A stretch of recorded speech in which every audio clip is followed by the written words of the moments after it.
So let's see. Yeah, we've been looking at the common source amplifier. Yes. Okay, common source LNA. So we came up with this structure. So I'll redraw it in today's class again.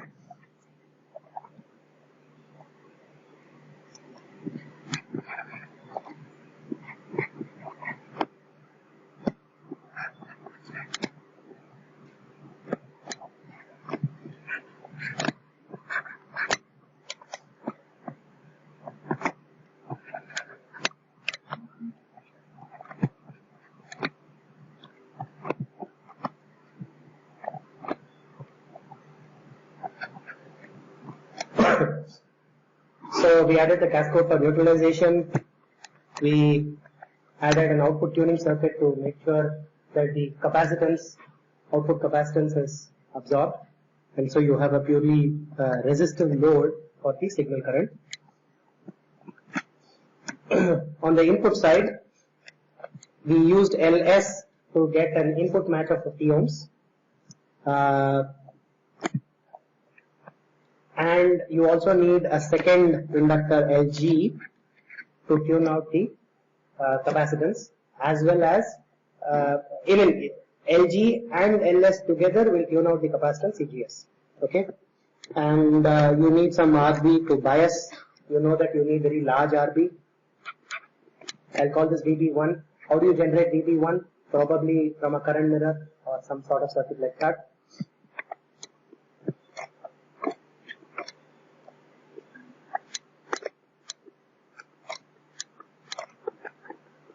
You need a large capacitance to separate the bias point. Remember that the driving the LNA with is the antenna. Okay, the antenna is naturally it's a passive circuit. It's most probably going to be biased at ground, right? You have to have a large capacitance in series with the gate of the okay. So that we have come up with. Of course, unless absolutely required, I will not be doing biasing and things like that. Those are all things which you should know really well now, right? So we should not have to, say this is the bias current, this is the GM, etc. We'll assume that it's biased with some current. You should know how to bias it. How do you generate VB1? You generate it probably using a current mirror. How do you generate VB2? As part of also, right? Where do you bias VB2? How do you choose VB2?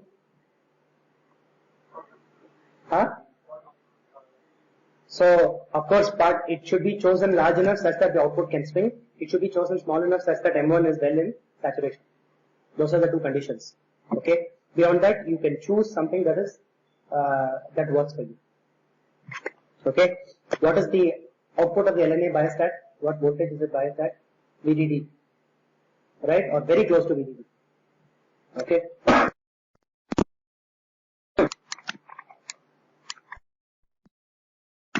So in today, I guess, do everything related to the signal. So input is Vs. Okay. What is Vin? If I were to call this Vin.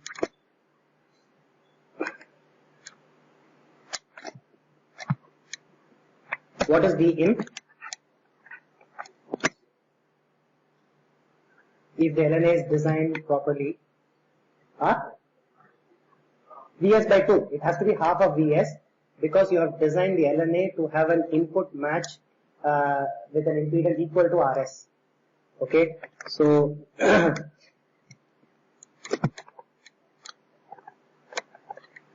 Rn is equal to Rs, Vn is equal to Vs by 2. Agreed? You will find that it is helpful to write down all of these things because there is something else that is happening inside the circuit because of resonance. Okay, it helps to do this because in future discussions, even outside this course, if you were to discuss with other people saying input voltage is so much, this voltage is so much and so on, you will find that this is helpful. Okay, next question.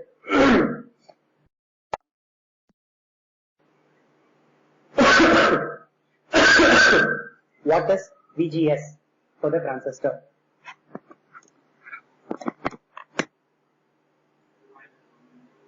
What is it? Q minus 1. Why Q minus 1? What is VGS? You are in the right direction, you're going in the right direction, but why that minus 1? So, to find out what VGS is, let's draw out the series equivalent circuit. VGS is the voltage across the CGS capacitance, right?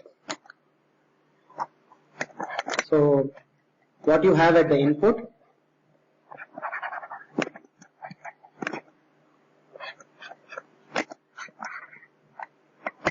okay, but apart from this, if I remove the transistor, if I were to replace the rest of the circuit with an equivalent circuit, you also have RS prime, RS, LG, LS and CGS. I'm just redrawing it in the same way without the transistor. Remember that omega T times LS is equal to RS prime. Okay, we saw that yesterday.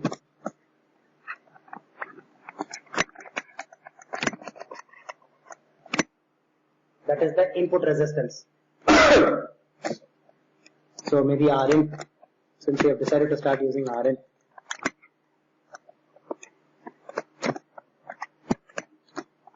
When you have this model, you don't have the transistor at all. You should not use this with the transistor. I'm just showing the input resonant network. I have drawn it so that it corresponds. That's all I have. Okay. We want to find out what this voltage is. That is VGS. Huh? RB is extremely large. Of course, you do not want any signal current as analog circuits, analog ICs. How did you choose RB? You made sure that there is no signal current flowing into RB at the frequency of interest or over the frequency band of interest. Therefore, here also you would choose RB to be maybe 10 times, 20 times, 100 times larger than RS. Okay, that's a given. That's why I said these kinds of details I will assume that they are obvious. Okay, because bias circuit should never come into the picture for small signal unless absolutely required. Right? Okay. Yes. Why is?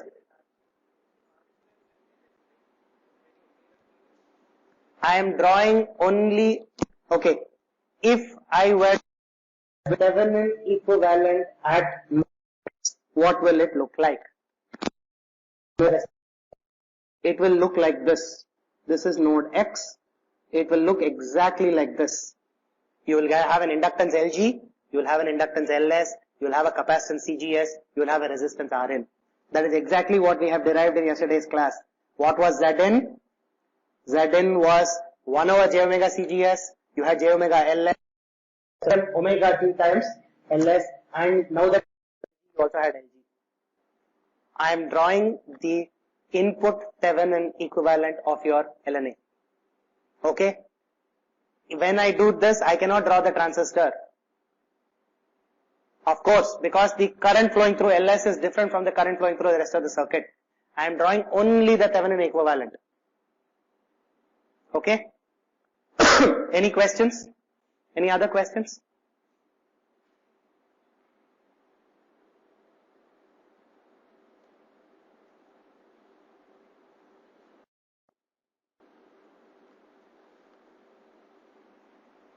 Okay?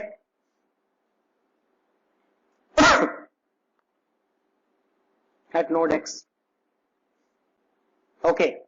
So, in fact, this is how we know that LS plus LG should resonate out CGS and so on. Okay? Fine. So, we want to find out VGS. This is a series resonant network. Right? Input is Vs. You have two resistances, two inductances, one capacitance. So let me simplify this network a little bit so that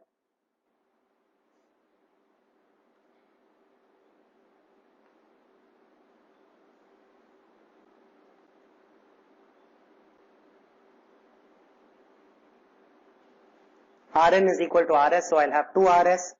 This is Ls plus Lg and this is CGS. I am interested in this voltage.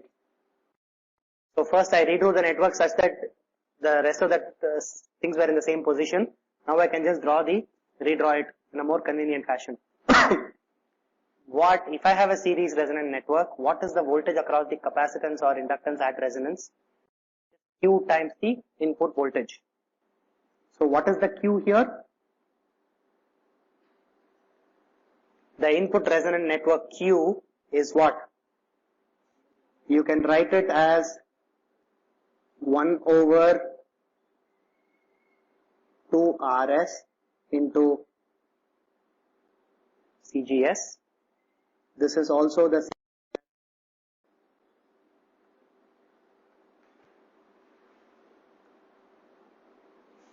note that the input resonant network has a resistance to RS. It is not RS.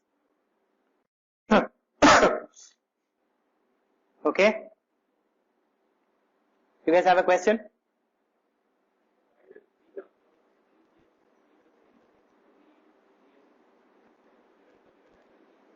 Yes. Why not? Why not? Actually, you can do it for yourself and confirm that it is. Even with the transistor small signal equivalent, you can confirm for yourself. Okay? If you are not sure. But I can tell you that it will be the same. Okay? You are only modifying the other parts of the circuit and not CGS. Okay? You are only representing the rest of the network. In fact, only LS, the portion consisting of the transistor and LS is being replaced. Nothing else. Okay? The voltage across CGS will not change when you replace it. If you are not sure, please confirm for yourself. Do the analysis signal and confirm for yourself. That is very easy. Okay? Just go with this small signal equivalent circuit that we did yesterday. Where is that?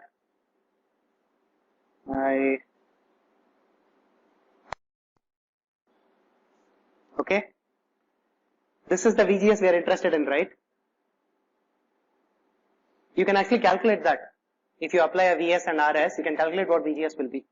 Just brute force it out if you are not sure. As always, intuition comes after brute forcing. Very often, not before. And that's perfectly fine. Okay? Okay? Q in has the 2 factor. Because you have RS from the source and R in. What is VGS? Is Q times VS. Qn times Vs. Okay? If you want to represent it in terms of V in, what will it be?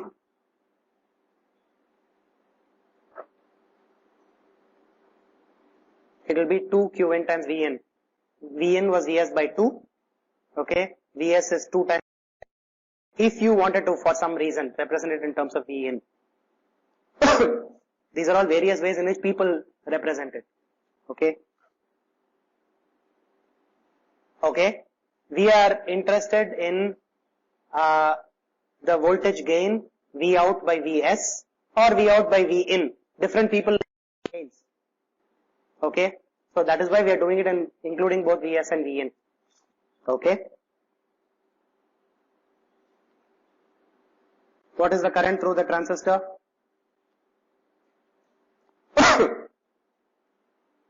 Current through the transistor is GM1 times VGS. Okay?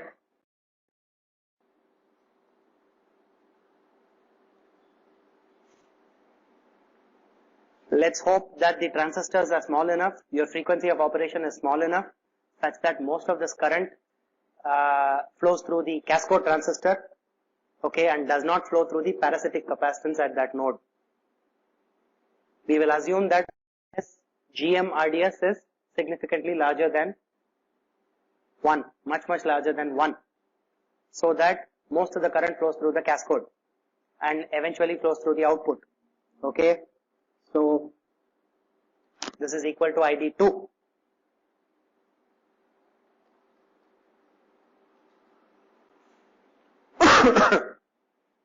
Okay, So the magnitude of V out, okay, will, okay, so I'll write it as in this form. So V out is minus ID2 times what? RD, if you are resonating at the output as well. Okay.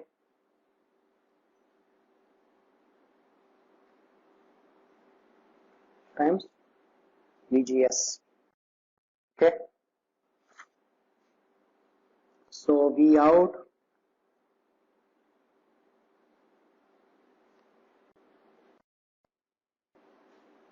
over V in magnitude is what we are interested in. Is what?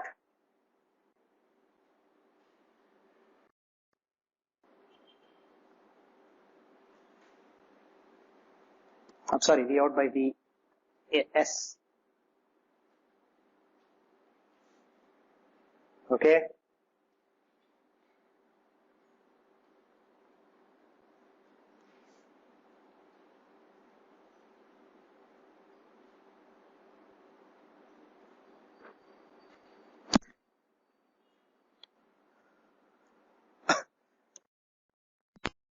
Interested in, okay.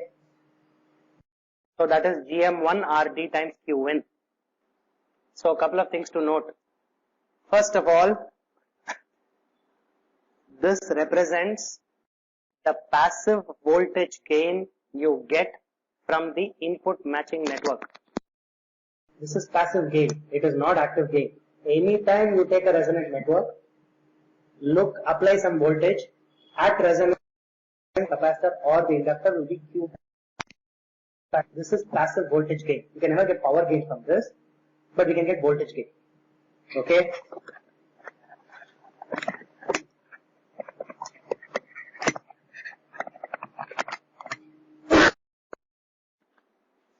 This is the passive voltage gain. Okay.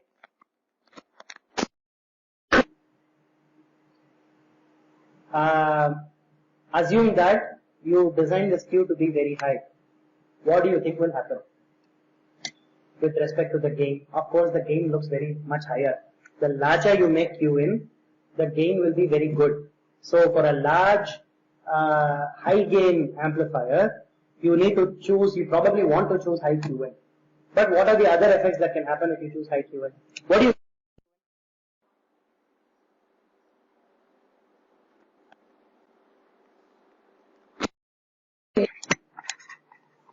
What else? What is the expression for Qn?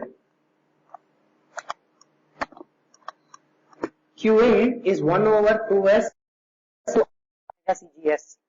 RS you cannot change. Omega interest which you cannot change. Somebody tells you build an LNA for 2.4 gigahertz, you have to build it for 2.4 gigahertz. Correct? You cannot. What you can change is CGS. So if you want very small CGS. What does that mean? Transistor. For the same GM, you will need lots of current. Okay? So the way to improve gain is to choose smaller transistor and test everybody.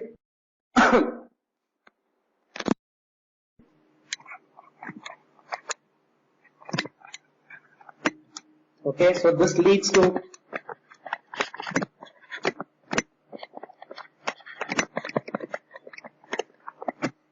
large VD, right? Now if you do this, what happens to omega?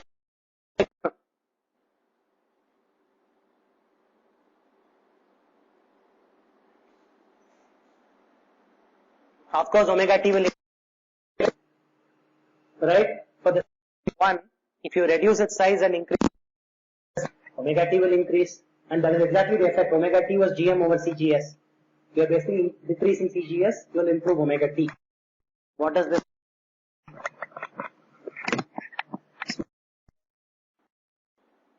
Agreed? If you have very large omega t, you will need very small LS because the product of the two is 50 ohms. If you have very small LS, what does it tell you about LG?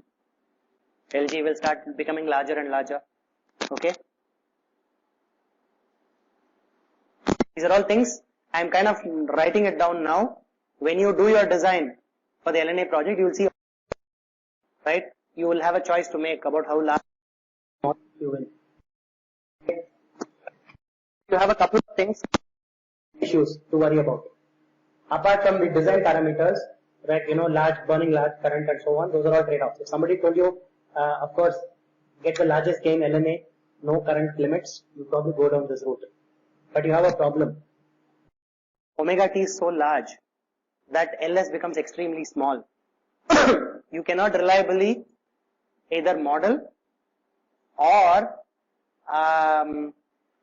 you cannot reliably realize inductors which are too small, right? If your LS ends up being 10 picohenry, 20 picohenry, these kinds of numbers, okay, you have two problems. Number one, the error in your electro. No, we are not. We will have another class in a couple of weeks on how do you realize inductors. You will draw a spiral using a metal line. It will not be a. It will be. Now what happens is that as you make it small, you will now need to build this inductor, a smaller and smaller spiral. What happens is that to find out the exact value of inductance that you actually realize, you need to run an electromagnetic simulation of this. Okay, what I mean by an electromagnetic simulation, you have simulators that solve Maxwell's equations for particular structures. There is no other way. Okay, there is literally no other way to get extremely accurate expressions for capacitance, etc., other than to solve Maxwell's equations. Okay, those are called 3D solvers, 3D electromagnetic solvers. Okay, now because these are planar structures, simulators that can do it faster, because solving Maxwell's equations in 3D takes a lot of time. Okay, why does it take a lot of time? Because all of the simulators, they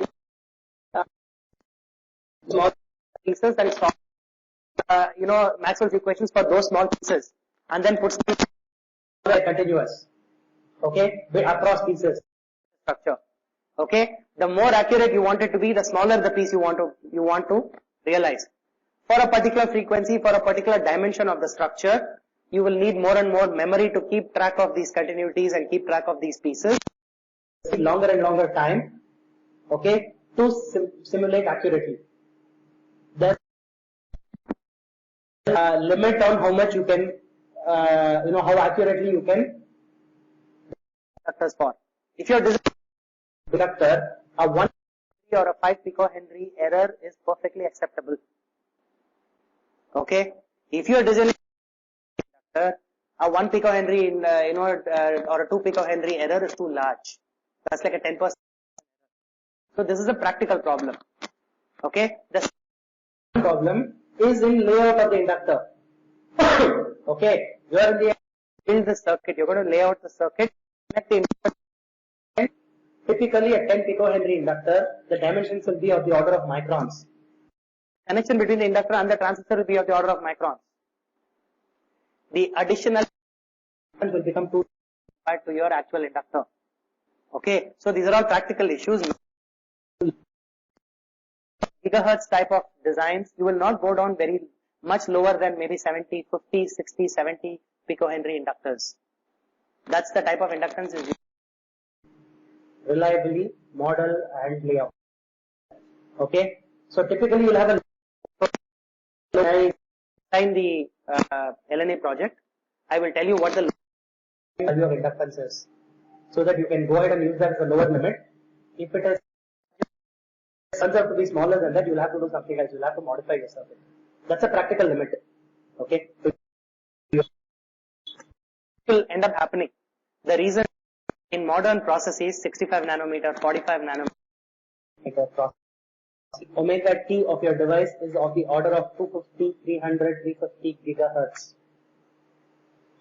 Okay, these transistors are extremely fast. Okay, your LS will end up being picohenries. You may purposely have to slow down the device. You may have to. Okay, If you take already the FT was 150 gigahertz or so. Okay. If you move to lower processes, you might have to slow down. You are using a 130 nanometer device, process for your projects. Okay, you will have to see what the FT of the device is. And if you intentionally go down this route where you make FT purposely larger, okay, FT larger on purpose, then you have a problem. You could have a problem. Okay, I'm just putting it out there. Okay, any other questions? On GM and CGS. GM is a design parameter, CGS is a design parameter. Absolutely. Okay, but remember, omega t is also a function of the length of the device. Longer it will become slower. Running at gigahertz, 10 gigahertz, 5 gigahertz, 20. You want to have the fastest possible device, correct? By definition. Why would you want to purposely slow down your device? Right? There are other things to keep in mind. The device omega t. If you make omega small, you will not device. The effective voltage gain will also reduce. Okay? And when you see there is an impact on noise figure also. Okay? Okay?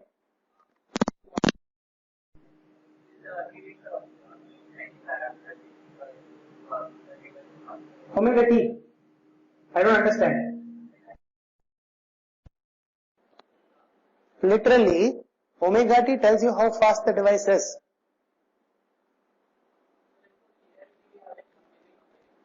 Correct. Yesterday we saw a parameter called omega t. What is it defined as?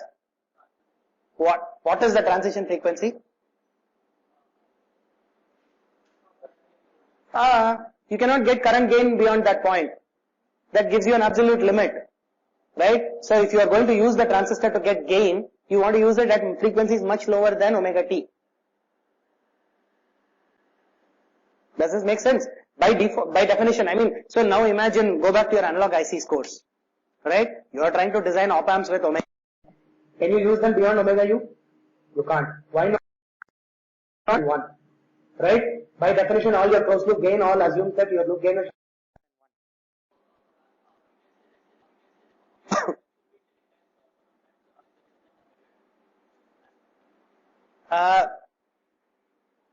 you need not say that. If my FT is 200 gigahertz, I can get gain at 180 gigahertz. Why not? All it tells you is you will have to burn more power to get a certain amount of gain. You might need more number of stages, or for the same stage you might need more current. That is all this is saying, no more, no less. Okay, you can get gain all the way to omega t. Okay, that is voltage gain and current gain. It turns out that there is a second parameter called F max or omega max. That is the frequency at which you can get power gain out of the device, matched power gain. In this case, we are assuming input is fully capacitive, so we are only worried about voltage gain and current gain. Okay, there is also a frequency where you can get maximum power gain. To do that, you need to look at parasitic resistances inside the circuit. F max can be larger than FT. Let me also put that out there. F max can be larger than FT.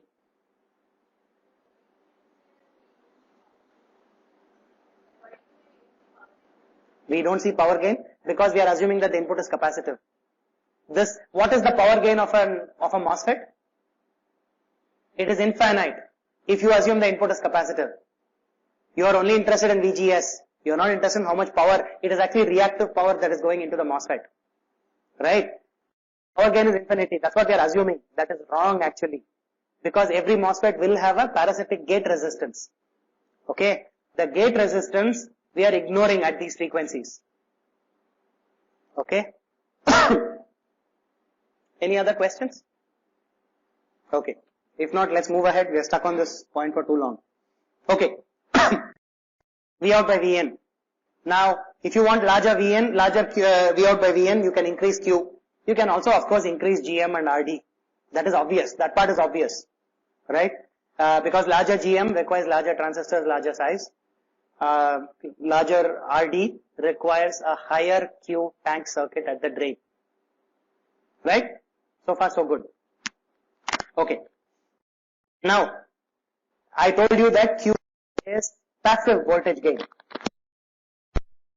What is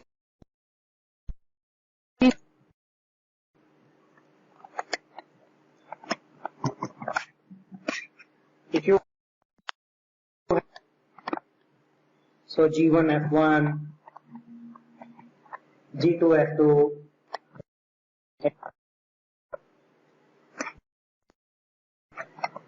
what this stage adds direct figure. The noise figure of succeeding stages is reduced by the overall gain coming behind, preceding it. You can see that this LNA, you have passive gain upfront before you hit the noisy portion of the circuit. What portions of the circuit produce noise? R end is noise and noiseless input match. The only noise comes from the M1 and M2. Right? So Q in is actually noiseless passive. It is not noisy passive gain if LS and LG are ideal or almost ideal. Okay. This tells you that if one other consequence of having large Q in should be that your noise figure gets better. We need to see, we need to do the analysis.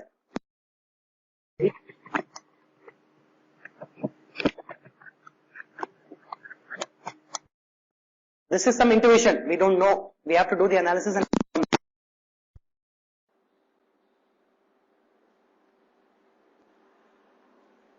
okay, so basically what we are saying, we have a resonant network, I will call it a matching network, and you have your amplifier.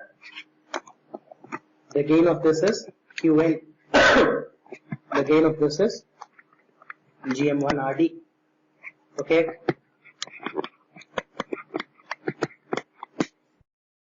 So as you increase this guy, noise figure should get better. Okay. So now, since this is a fairly simple circuit, let us analyze the noise figure of the circuit. We have done gain, biasing is obvious, we'll do the noise figure. So,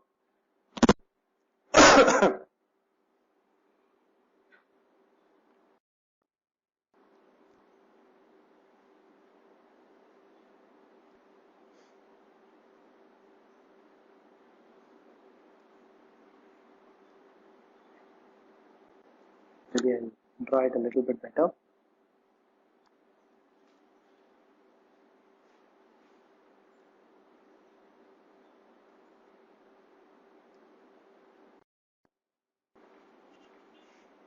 Okay.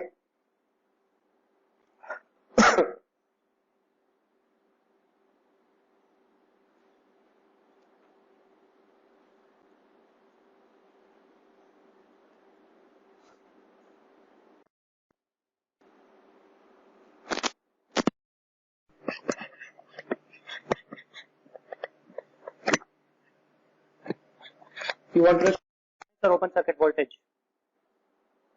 Open circuit voltage? Okay. Okay. This is VGS2.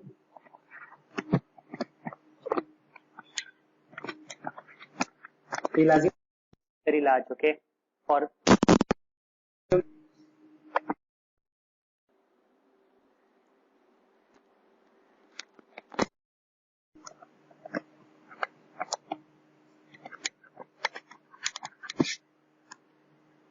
okay. This is the small signal equivalent circuit. Now I'll modify it for noise analysis. What do you do with VS? You short circuit VS. Okay.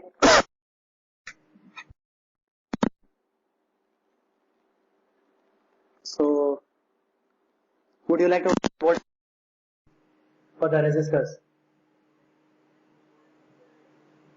Voltages? Okay, let's work with, then I'll just replace that source by the noise voltage.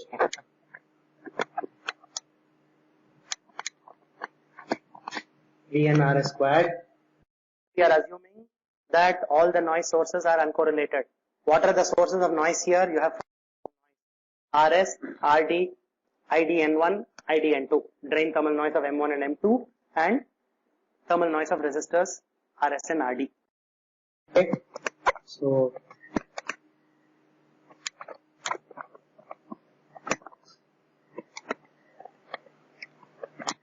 you can turn and find out the output noise.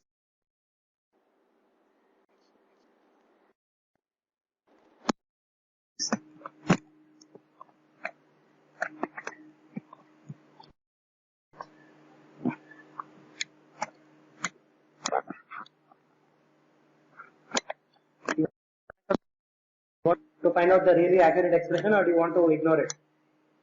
Ignore it. Let's do that simplified one. You can do the more complicated one.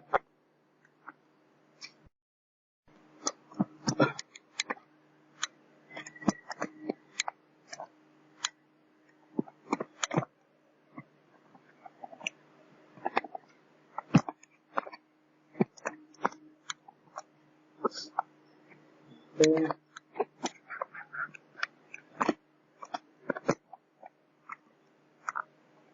And 1 square. So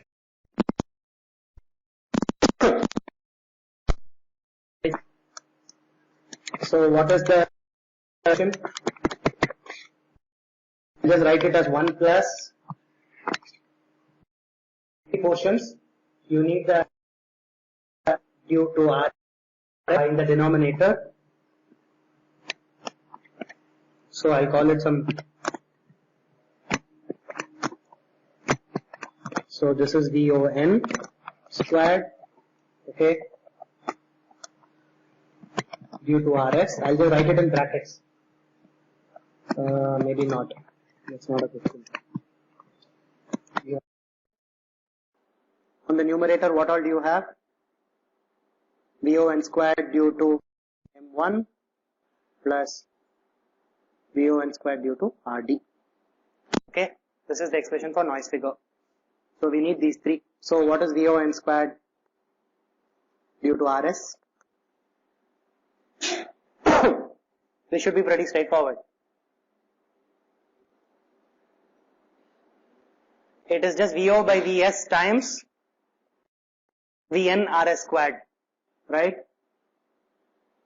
Square of the gain. So V out by VN squared times VN RS squared. So this is nothing.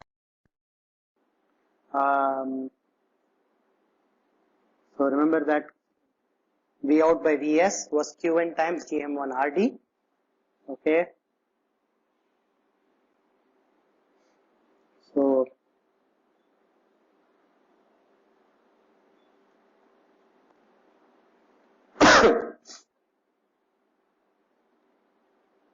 four kT RS. So maybe I'll by delta F. Okay.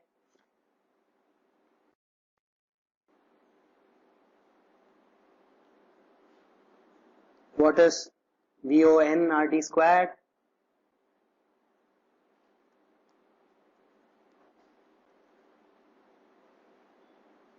What is VON RD squared? Output noise voltage due to RD.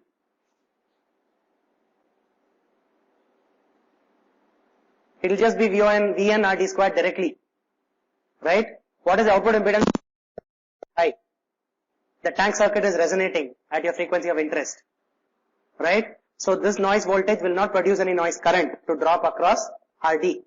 So directly you will get. So this is 4 kT RD. Okay. What about due to M1 at the output?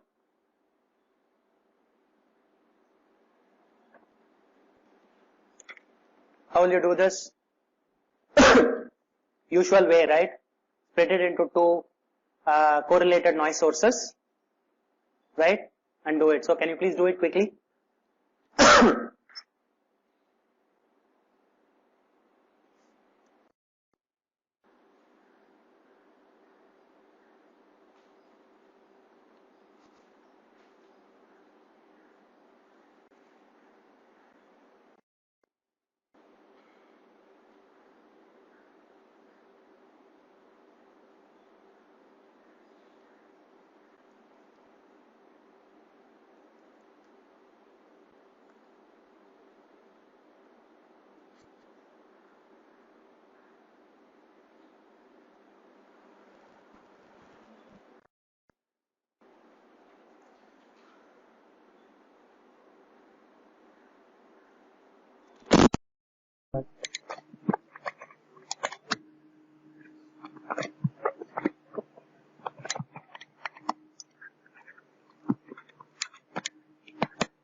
RD upon, let me write it down, let's confirm that that is correct. RT upon the total. Okay, I'll write it down on a different page.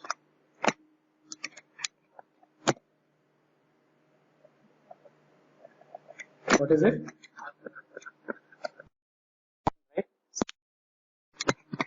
RD upon RDGM1 whole square, numerator and denominator are squared.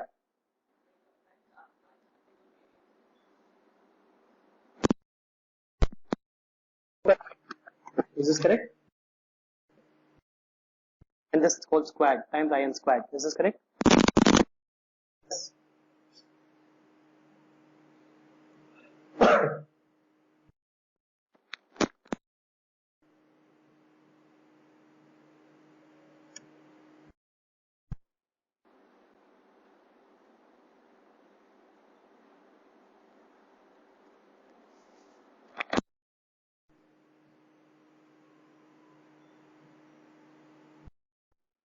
Running.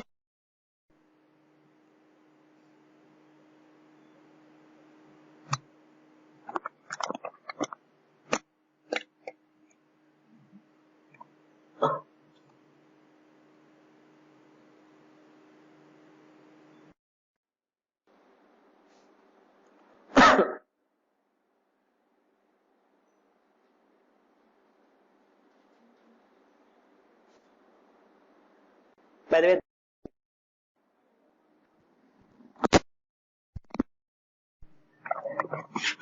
IN1 squared GM1 RS into RD squared. Okay. This is the output. Okay.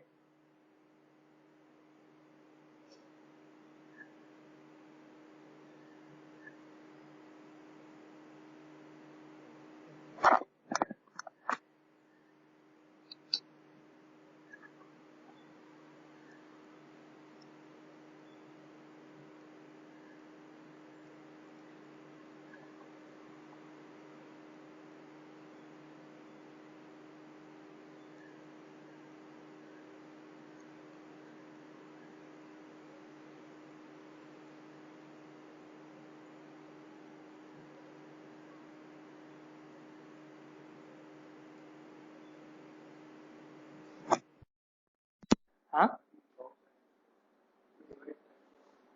Into 2 and add it to the, this is only for the down current source. So minus, so this is, so actually what you are saying is it is this with a positive sign minus IN1 into RD square. Okay.